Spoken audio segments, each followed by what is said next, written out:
बिस्मिल्लाहिर्रहमानिर्रहीम। अस्सलाम वालेकुम दोस्तों, नई वीडियो में खुशामदीद। दोस्तों, अमेरिका के अंदर हालात ज्यादा खराब हो गए। कर्फ्यू के बावजूद जगह जगह पर हंगामे, जबकि अमेरिकी पुलिस ऑफिसर ने अमेरिकी सदर को अपना मुंह बंद रखने का कह दिया। वीडियो की तफसील में जाने से पहले आप देख रहे हैं हकीकत की दुनिया डॉक्टर अली के साथ। हमारा चैनल सब्सक्राइब करके घंटी के निशान को दबाना मत भूलिएगा। इस वीडियो को ज्यादा से ज्यादा फेसबुक, व्हाट्सएप और सोशल मीडिया पर शेयर जरूर करें। शेयर और लाइक करने के साथ साथ कमेंट बॉक्स में पाक फौज जिंदाबाद, पाकिस्तान पाइंदाबाद और पाकिस्तान के गुमनाम हीरोज को सलाम का नारा कमेंट जरूर कीजिएगा। दोस्तों, अमेरिका में पुलिस की तहवील में हलाक होने वाले स्याफाम अमेरिकी शहरी जॉर्ज फ्लॉयड की गैर सरकारी पोस्टमार्टम रिपोर्ट के मुताबिक उनकी हलाकत एस्फेक्सिया यानी दम घुटने से हुई है। जॉर्ज फ्लॉयड के खानदान की जानिब से हायर किए जाने वाले डॉक्टर्स में न्यूयॉर्क शहर के साबिक मेडिकल एग्जामिनर माइकल बिडन का कहना था कि मेरे ख्याल में मौत की वजह गर्दन पर दबाव की वजह से दम घुटना है, जिसने दिमाग की तरफ जाने वाली ऑक्सीजन के रास्ते में खलल डाला और कमर पर पड़ने वाले दबाव ने सांस लेने में दिक्कत पैदा की। स्याफाम अमरीकी शहरी जॉर्ज फ्लॉयड की पुलिस तहवील में हलाकत के रद्द-ए-अमल में शुरू होने वाले मुजाहरों की 7वीं रात अमेरिका के मुख्तलिफ शहरों में पुरतशद्दुद वाक़यात रूनुमा हुए। इसी की वजह से अमेरिका के तकरीबन 40 शहरों में कर्फ्यू नाफिज कर दिया गया, लेकिन लोगों ने बड़े पैमाने पर पाबंदियों को नजरअंदाज किया, जिसकी वजह से मुल्क भर में तनाव में इजाफा होता नजर आ रहा है। न्यूयॉर्क, शिकागो, फिलाडेल्फिया और लॉस एंजलिस में एंटी राइट पुलिस और मुश्तइल अफराद के दरमियान झड़पें हुई और पुलिस ने हुजूम को मुंतशिर करने के लिए आंसू गैस के गोले दागे और मिर्चों से भरी हुई गोलियां फायर की, जबकि शहर में पुलिस की गाड़ियों को नजरे आतिश भी किया गया और मुतअद्दिद दुकानों को लूटा गया। अंदरूने मुल्क हंगामी सूरत हाल से निपटने के लिए तैनात किए गए अमेरिकी नेशनल गार्ड्स ने कहा कि उनके 5000 एहलकार वाशिंगटन डीसी समेत 15 रियासतों में तैनात हैं। दोस्तों, ख्याल है कि वाशिंगटन डीसी में गुज़िश्ता रोज एक बार फिर लोगों का हुजूम व्हाइट हाउस के करीब जमा हुआ और इस बार उन्होंने आतिशज़दगी की और कानून नाफिज करने वाले इदारों के एहलकारों पर पथराव भी किया। नेशनल गार्ड्स ने मजीद कहा कि इसके बावजूद रियासत और मुकामी कानून नाफिज करने वाले इदारे सिक्योरिटी के जिम्मेदार हैं। दोस्तों, अमेरिकी सदर डोनाल्ड ट्रंप की तरफ से ऊट पटांग किस्म के बयानात देने पर अमेरिकी पुलिस ऑफिसर ने अमेरिका के सदर को अपना मुंह बंद रखने का कह दिया है। उन्होंने कहा कि बराए मेहरबानी अगर आप कोई तामीरी बात नहीं कर सकते तो अपना मुंह बंद रखें। ह्यूस्टन के पुलिस ऑफिसर का सदर ट्रंप के बयान पर इंतहाई सख्त रद्द-ए-अमल सामने आया है। अमेरिकी नशरियाती इदारे CNN से बात करते हुए ह्यूस्टन के पुलिस चीफ ने ट्रंप को आड़े हाथों लेते हुए उन्हें सख्त तनकीद का निशाना बनाया है। अमेरिकी मीडिया के मुताबिक इससे कबल सदर ट्रंप ने अपने एक बयान में अमेरिकी रियासतों के गवर्नर्स को सख्त तनकीद का निशाना बनाते हुए उन्हें मुजाहिरीन के खिलाफ एक्शन लेने का कहा था और ये भी कहा था कि अगर वो मुजाहिरीन को जेलों में डालने में नाकाम हुए तो वो बेवकूफ कहलाएंगे। सोशल मीडिया पर वायरल एक वीडियो में देखा जा सकता है कि ह्यूस्टन के पुलिस चीफ की जानिब से सदर ट्रंप को सख्त अल्फाज में पैगाम दिया गया।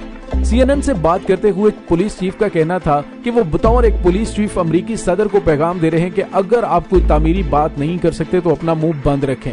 उनका मजीद कहना था कि आप अपनी हरकत की वजह से 20 साल से कम उम्र मुतअद्दिद नौजवानों की जिंदगी खतरे में डाल रहे हैं। उनका कहना था कि लोगों को काबू में करने का नहीं बल्कि उनके दिल जीतने का मामला है, लिहाजा सदर ट्रंप के गवर्नर्स को सख्त इक़दाम उठाने के अहकाम देना नौजवानों की जिंदगी खतरे में डालने के मुतरादिफ है।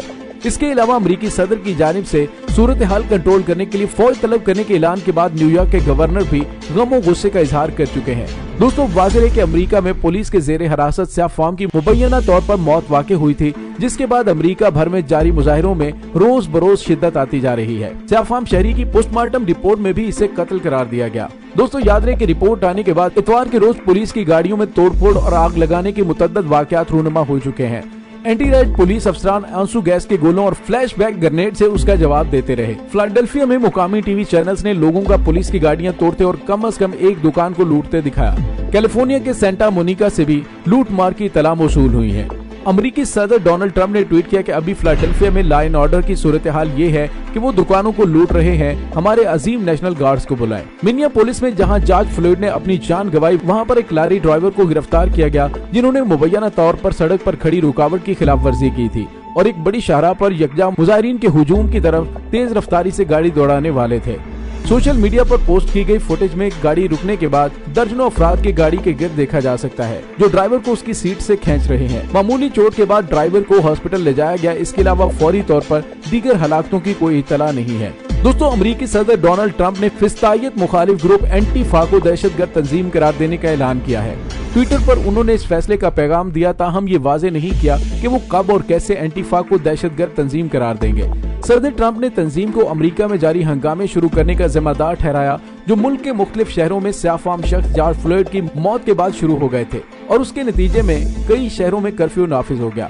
दोस्तों वाज़ेह है कि 46 साल जॉर्ज फ्लॉयड को पुलिस ने 25 मई को तशद्दुद का निशाना बनाया। उस वाक़े की वीडियो वायरल हो गई, जिसके बाद अमेरिका में मुजाहिरों का आगाज हुआ। इन वाक़यात को देखते हुए अमेरिका की 40 रियासतों में नेशनल गार्ड्स तैनात हैं और ये वो नीम फौजी फोर्स है जो मुकामी इमरजेंसियों से निपटने के लिए इस्तेमाल की जाती है। अमेरिकी रियासत मिनेसोटा के शहर मिनियापोलिस में जॉर्ज फ्लॉयड की मौत का वाकया पिछले सोमवार को पेश आया था। दोस्तों सवाल ये पैदा होता है कि क्या सदर ट्रंप किसी तंजीम को दहशतगर्द करार दे सकते हैं या नहीं। तो दोस्तों अमेरिकी सदर और उनकी इंतजामिया के पास ये इख्तियार है कि वो किसी इनफरादी शख्स या किसी गिरोह को गैर मुल्की दहशतगर्द करार दे सकते हैं। ऐसा करने के लिए वो कानून भी बना सकते हैं और सदारती हुक्म भी जारी कर सकते हैं। ताहम कानूनी माहिरीन ने सवाल उठाया है कि आया सदर ट्रंप के पास किसी मुल्की तंजीम को दहशतगर्द करार देने के इख्तियारात हैं या नहीं। अमेरिका के महकमा कानून के साबिक ओहदेदार मैरी मैककवर ने कहा कि मौजूदा वक्त ऐसा कोई कानूनी इख्तियार नहीं है जिसके तहत एक मुल्की तंजीम को दहशतगर्द करार दिया जाए। उन्होंने मजीद कहा कि ऐसा करने की कोशिश भी अमेरिकी आइन की पहली तरमीम के हवाले से खदशात पैदा करेगी। अमेरिकी आइन की पहली तरमीम या फर्स्ट अमेंडमेंट के तहत मुल्क में भी हर फर्ज को इजहार ख्याल, मजहब और जमा होने के हवाले से आजादी है। गुज़िश्ता बरस रिपब्लिकन पार्टी के सेनेटर्स ने इवाने बाला में एक करारदाद पेश की जिसमें एंटीफा को मुकामी दहशतगर्द करार देने का मुतालबा किया था। दोस्तों जॉर्ज फ्लॉयड की हलाकत के बाद शुरू होने वाले मुजाहरे शुरू में पुरअमन थे और हाल में दीगर इस नौइयत के वाकयात के खिलाफ एहतजाज किया गया। वक्त के साथ लोगों का गुस्सा बढ़ता गया, मगर ये वाज़ेह नहीं कि कब और कैसे ये एहतजाज हंगामों में बदल गए। लेकिन हालिया दिनों में हुकाम की जानिब से संगीन नौइयत के इल्जामात लगाए गए हैं, मगर उसकी जानिब से कोई सबूत नहीं दिए गए। सदर ट्रंप ने हफ्ते को ट्वीट की कि ये एंटीफा और इंतहाई बाएं बाजू वाले किसी और पर इल्जामात मत लगाएं। अमेरिका के अटॉर्नी जनरल विलियम बार ने इतवार को सदर के बयान का इयादा करते हुए एंटीफा को मुर्दे इल्जाम ठहराया और कहा कि दूसरे शरपसंद अनासर ने इन मुजाहिरों पर गलबा पा लिया है। ये हंगामे शुरू करने वाले एंटीफा और उस जैसे गिरोह हैं और ये मुकामी दहशतगर्दी है, हम इसके खिलाफ कदम उठाएंगे। इससे कबल सेक्रेटरी स्टेट माइक पोम्पियो ने कदरे एहतियात से काम लेते हुए कहा कि हंगामा करने वाले एंटीफा की तरह थे, लेकिन उन्होंने मजीद कहा कि ये देखना होगा कि पुरअमन एहतजाज हंगामा आराई में कैसे तब्दील हुआ। मिनेसोटा के अटॉर्नी जनरल ने कहा कि उनके पास शवाहिद है कि मिनेसोटा की रियासत के बाहर के लोग उन हंगामों में मुलव्विस थे। ताहम उन्होंने ये नहीं बताया कि आया उसका ताल्लुक किसी सियासी तंजीम से था या नहीं। दोस्तों फ्लॉयड की हलाकत ने स्याफाम अमरीकियों की पुलिस के हाथों हलाकतों पर अमरीकी गम और गुस्से को ताज़ा कर दिया है। बहुत से लोगों के लिए गम और गुस्से की ये लहर बरसों से जारी समाजी और मुआशी अदम मुसावात और अलग थलग होने की वजह से पैदा होने वाली मायूसी की अक्कासी करती है। और ये बात सिर्फ मिनियापोलिस तक ही महदूद नहीं है। एक हफ्ता कबल शुरू होने वाले एहतजाज के बाद से अब तक सैकड़ों अफराद को गिरफ्तार किया जा चुका है। एक सफेद फार्म पुलिस एहलकार पर मिनियापोलिस में 46 साल मिस्टर फ्लॉयड के कत्ल का इल्जाम लगाया गया। ये मामला फर्गूसन में माइकल ब्राउन, न्यूयॉर्क में एरिक गार्नर और दीगर अफराद के बड़े मामले की तरह है, जिसके बाद ब्लैक लाइव्स मैटर की तहरीक चल पड़ी थी। दोस्तों सदर ट्रंप ने 3 साल तक निस्बतन पुरअमन और खुशहाल मुल्क की सदारत की है। उन्होंने जिन बहरानों का सामना किया उनमें ज्यादातर उनकी अपने ही पैदा किए हुए थे और उन्होंने उनका मुकाबला अपने हामियों को साथ लेकर अपने मुखालिफिन की मजम्मत करते हुए किया। अब ट्रंप को ऐसी सूरत हाल का सामना करना पड़ रहा है जो किसी ड्रामे की किताब की तकसीम के लिहाज से मुनासिब नहीं है। अमरीकी मईशत एक मोहलिक वबाई मर्ज से दोचार है। मिनियापोलिस के एक पुलिस ऑफिसर के हाथों जॉर्ज फ्लॉयड की हलाकत ने पूरे मुल्क में नस्ली बदअमनी को हवा दी है। अवाम गैर यकीनी सूरत हाल से दोचार और खौफजदा होने के साथ बहुत ज्यादा नाराज हैं। दोस्तों ये ऐसे हालात हैं जो इंतहाई बासलाहियत कायदीन की सलाहियत भी जांचते हैं, ताहम उनकी वजह से सदर के समुंदर में खो जाने का खतरा है। अवाम से इत्तेहाद और पुरअमन रहने की उनकी अपील को ट्विटर पर उनके नाम लेने और लड़ाकापन की वजह से नजरअंदाज किया गया। पैगाम का नज़्म ज़ब्त जो एक काबिल कदर वस्फ है वो उनका खासा नहीं है। मौजूदा बहरान से कौमों को निकालने का कोई आसान तरीका नहीं हो सकता। बराक ओबामा की 90 तुली संजीदगी से भी फर्गूसन की आग ठंडी नहीं हो सकी थी और इस तरह रिचर्ड नैक्सन के अमन व अमान के अहकामात वियतनाम के दौर की बदअमनी पर काबू पाने में नाकाम रहे। इस वबाई मर्ज की वजह से पैदा होने वाले मुआशी और माशरती तबाही के दरमियान खुश्क सियासी मंजरनामे में जॉर्ज फ्लॉयड की मौत किसी आसमानी बिजली की तरह गिरी है। अगर सदर खुद ही आग में घी नहीं छिड़क रहे तो भी उनके लिए इस जंगल की आग पर काबू पाना मुश्किल हो गया है। दोस्तों इसके साथ ही डॉक्टर अली को इजाजत दीजिए। इंशाल्लाह बहुत जल्द मिलते हैं एक नई वीडियो में। तब तक के लिए अपना बहुत सारा ख्याल रखिएगा। पाक फौज जिंदाबाद, पाकिस्तान परिंदाबाद, पाकिस्तान के गुमनाम हीरोज को सलाम। अल्लाह वारिस।